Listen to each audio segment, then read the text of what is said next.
They should. They should. But no, it's a joke. I used to work at a place, and I was a bar back for this bottle service girl. She would get me to fill a bottle up of Grey Goose with water, and every time one of these idiots would come by and be like, "Hey, baby, let me buy you a shot," she'd be like, "Okay," and just she'd shoot a glass of water, a shot of water, pocket the $15 or whatever plus tip. Right? And then you think the guy would be like, "Oh man, she took it, okay, that's fine, like whatever, like I can't afford more," but that just raises the stakes. She's just cooler now. She's like, "Okay, let me buy you another one." And some other guy's like, No, I'm gonna buy her 2 shots right now.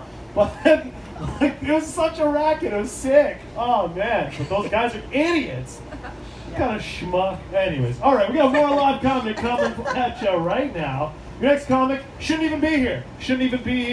He's got some health problems. They told him he can't leave the hospital, but he escaped. He broke out tonight just for you, because you guys said you're coming, and he knows the show must go on. Let's bring him out here, Gare Joyce, everybody! You're at Play Tell. What's so funny? Good up for Van Dad. Fighting my voice already. Welcome to Pray Tell. You know the policy here, right? No shirt, no shoes, no service, no pants, no problem. So I want you to use your imagination right now, right? Let's just imagine that I'm dressed in a t-shirt and jeans, okay? This is like any other stand-up comic. Get to know you guys a little bit better. I see that there are some people not quite one person in my demographic. Do we have any people here in their 20s? Woo! You're in your 20s? How old are you? 29, and you? 25, oh my God, 25. You're not as old as the polyps in my colon. Yeah. What year were you born in then? 93. 93 was the year I got my first grade pubic hair. I got it stuck in my teeth.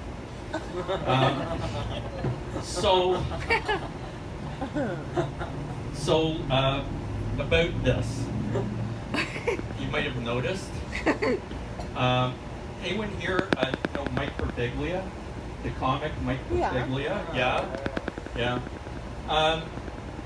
Mike Birbiglia says that if you wear something for the sake of a bit, for a joke, as a stand-up comic, it's a gimmick. It'll only get a cheap laugh.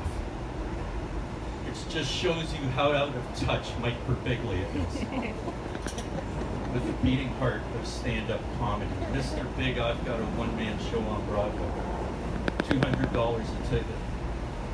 Who would pay that after it's been playing 8 months to a sold-out crowd? Anyways, I'm gonna prove Mike Birbiglia wrong here. I actually picked this little number up at Mount Sinai. I was there for 10 days. Most insurers will only cover a standard hospital gown. But my insurer allowed me to upgrade to this number, this little silk blend number. I don't know if you can tell, but it's actually, the motif is Monet's water lilies. Right? Yeah, makes my eyes pop. So I was in hospital for 10 days. Woo! And I had a bit of a religious experience. I did. Anyone here? Did anyone believe in God? You do? Anyone not believe in God? I'm sort of on the fence. If the fence is 10 feet high, electrified, and topped by razor wire. I've done open mics for 4 years. I know there are no miracles. The 10 Commandments, right? 10 Commandments. I haven't broken one of them. The other 9, talk to my lawyer. So I had not pneumonia, I had not double pneumonia, I actually had triple pneumonia. I was almost ventilated when I checked in. I was in hospital for 10 days and back for a couple more after that. No solid food for 2 weeks, bedridden for a month. Pretty dire stuff. But what's funny, and I've had to listen to a bunch of people here say this tonight, every one of my friends that I see, they say, Gare, you look great. You know that's true, right? Gare, you look great. And I said, that's what they said to Patrick Swayze. Right? It was radiation that made his eyes pop. Forget Dirty Dancing. Chemo was the time of his life. So, this is all new stuff, so you have to. When I checked in, they checked me for Legionnaire's disease. Even though I told them it had been years since I drank at the Legion. I was checked for emphysema, for TB, tumors. They checked me for HIV, thinking that my sex life was much more interesting than it is.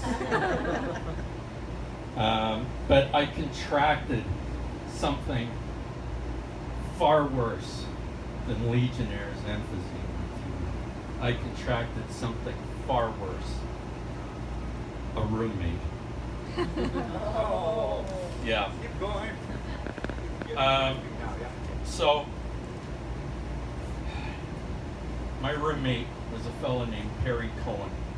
I invite you to look him up after this show, just to know that this bit is true. My roommate was a fellow named Perry Cohen, 5'6", 270, not the picture of health. He walked in carrying a biography of Mother Teresa, right? And I'm thinking, my luck, a leper. But I hate to say this because it might come off as anti-Semitic, and I'm the farthest thing from it. My daughters are Jewish, but I could smell this guy coming, right? Because he had a catheter, and it was hooked up to like an oil drum of urine, right? I mean, he's in the room 5 minutes, and it smells like the alley next to a homeless shelter, right? It was pretty raunchy. But the thing is, I could deal with that, you know? I could deal. Forgive me, I'm gonna lose my voice. Forgive me. I could deal with it if it was just the urine smell. I could plug my nose, whatever. But what really drove me, this guy would not shut up. The nurses came in to look after him, and he'd say, you know, do they pay you to do this? Are you sure this is where you put the needle? The specialists came in and said, you know, do you exercise, Mr. Cohen? I mean, it must have been a bit of a joke to them. But he said, no, I lead a contemplative, sedentary life. To me, walk is a 4-letter word. And I'm thinking, what about talk? Talk, a 4-letter word. But even if it was just talking, I could deal with it.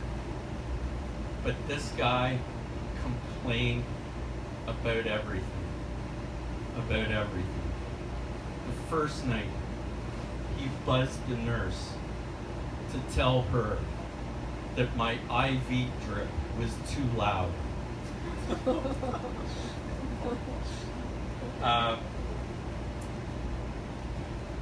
He actually, at mealtime, sent a glass of water back for being too cold.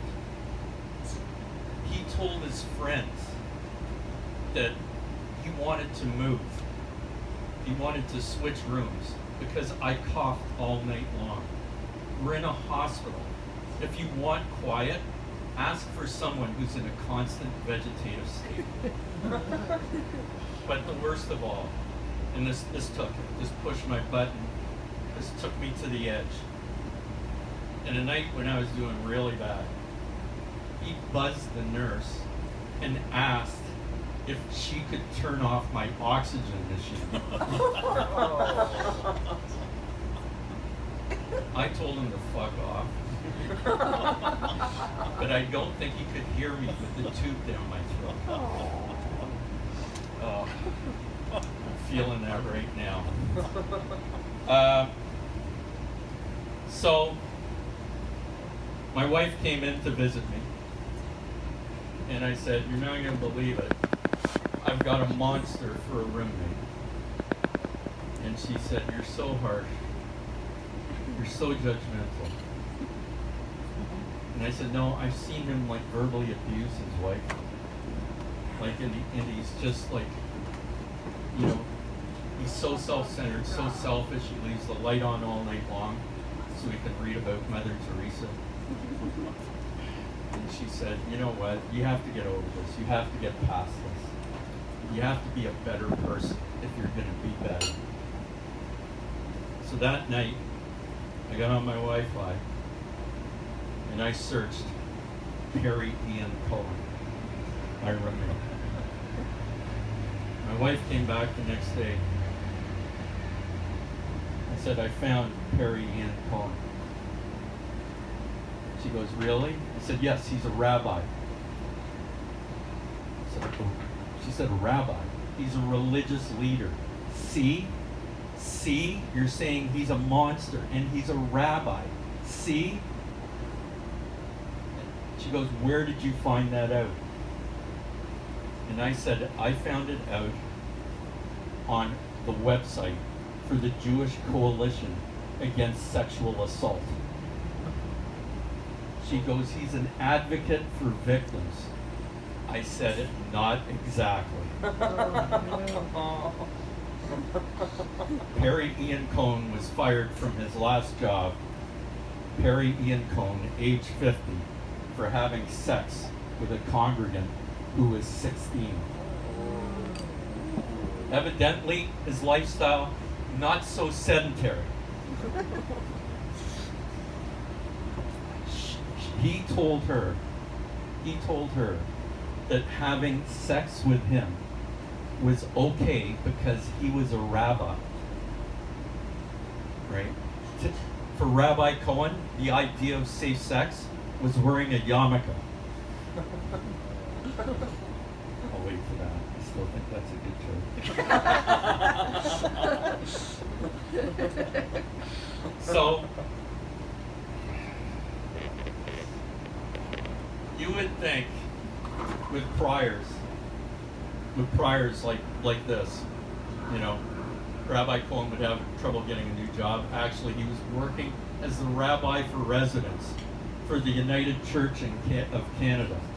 And I'm thinking, when the hell is the United Church going to get Wi-Fi? It was the first thing that showed up on Google. Now, I asked you if you believe in God. I didn't believe in God until this very moment.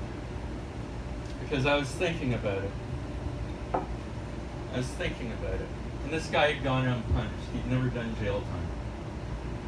The girl wouldn't testify against him. And look, there are hundreds of patients in Mount Sinai Hospital. There are thousands of people on staff. What are the chances? What are the chances that Rabbi Cohen is going to end up in a room with one guy who will fuck with him? Which I did. I'm not proud of it.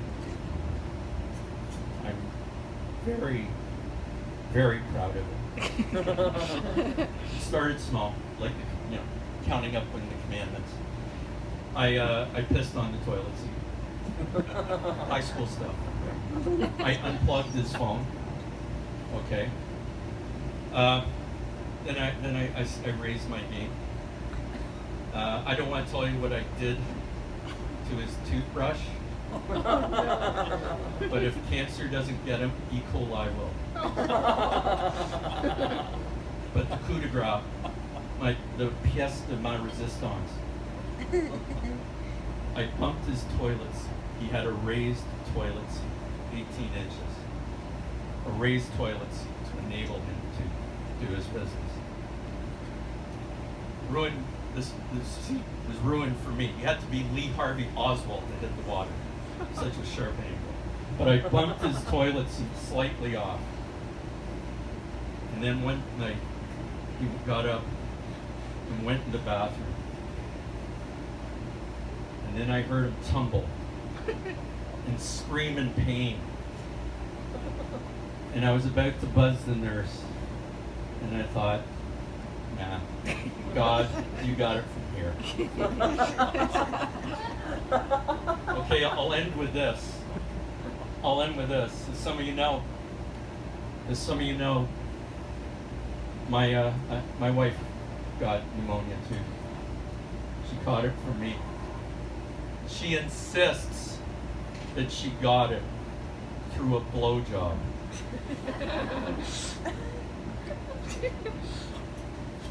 It was a dying wish, okay? She insists that she got pneumonia through a blowjob. And I said, that's impossible. That's impossible. My semen is rich in antibiotics. Take it with food. Give it up for Van Damme. Oh, wow. Ladies and gentlemen, that's Gare Joyce. You can check out Private Eyes. It's on CTV. It's based on his award-winning novel, The Code. Gare Joyce, everybody. We're here, Pray Tell. Gare was talking about religion. You guys all raise your hands, eh? You're all religious people? Good for you. Good. 2019, good for you. You guys are holding out. You guys are holding out strong. What religions are you guys? Christians? Christians? Catholic or? Sure. Are you guys do you guys do the Sabbath or anything, or like is it, you're just like culturally? Spiritual. Yeah, spiritual. That's cool. Not denominational. I grew up atheist with I'm Persian, right? Iran, but my family's all like commies, right? So I grew up with no religion, absolutely no religion, and I think I'm spiritual these days, you know. But I feel like it's always been weird for me because like as a Muslim, like you can't really, people don't accept you as atheist, you know? Like a Christian, I just assume you're just chilling, whatever. Me, everyone's still like, do you eat pork? Can you eat pork? Or like, oh, like, because I don't drink that much, but it's not because I'm Muslim, it's just because I've puked too many times, right? So like when I'm like, oh, I'm not drinking, people are like, oh, that's so good, man, like, you're the one true faith or whatever, like they think it's because of my religion. I'm like, nah, man, I just throw up and don't want to spend more money. Like what, you know? But I didn't know this. You guys are coming back, right? Oh yeah. I didn't know this, but I looked it up recently because I'm naive, guys. I grew up in Toronto, right? It's every kind of culture. Everyone's out there. You know, I knew more people from Zimbabwe growing up than I did from Nova Scotia. You know, I went to Nova Scotia. I'm like, are you guys speaking English? Like, what is this? And I can go to my Koza friend and be like, I'm just like, know what he's saying. I thought all of Canada was multicultural as Toronto. You know, I really did. And this is what I got caught saying out loud. I said, yeah, Canada's at least 50% non-white, right? What do you guys think? No, right? Yeah, you guys are smart. I'm not. My friend was like, no, you're an idiot. You grew up in Toronto. You have no idea. So we Googled it, right? The oracle of Google. And it turns out he's right. That means Canada's 85% white. Do you guys know that? 85% white. Do you guys know that? Yeah. So you guys all know what that means, obviously. That means 85% of Canada needs to submit to Allah. You guys are all looking like, duh. We went to grade 3, right? You remember the indoctrination song, obviously? Submit to Allah or feed the swords of the caliphate with your blood. Just comment I'm the naive one. No, my parents get the most nervous when I tell that joke. They get so nervous when I tell that joke. Well, I grew up in Toronto, right? So there's a lot of slang in Toronto you just pick up, like whether you're religious or not. Like, have you ever heard the term wallahi? Do you know that, wallahi? Like, I swear to God. Like, it just means, like, swear to God. Like, well, it's like I went to school with a bunch of hood kids, and they'd all be like, yo, like, you hook up with Jenny? It's like, yeah, I hooked up with Jenny. Yo, say wallahi, wallahi. It's like, you're all lying. You're all virgins. Like, it's just a lie. You tell your, like, swear to God means wallahi, right? Like, my Chinese friends at Donville said wallahi. Like, everyone said it. It didn't mean anything. It's not religious. But my dad caught me saying that, and he's like, why you say this wallahi? We never, and I said, okay, how about this one? Inshallah. Have you ever heard inshallah? Inshallah it just means like, it's like saying hopefully, but literally it's like God willing. You know what I mean? You can be serious and be like, get better, Gare, inshallah. Or you could be like, your wife's like, do the dishes. You're like, inshallah. It's like God willing the dishes get done. I don't know. It's in God's hand. What can I do, right? But so inshallah, my dad got so pissed that I said inshallah. He's like, why you say this inshallah? We never teach you this. He's like, religion is opiate of masses. Like, he thought I was going jihadi. Like, seriously.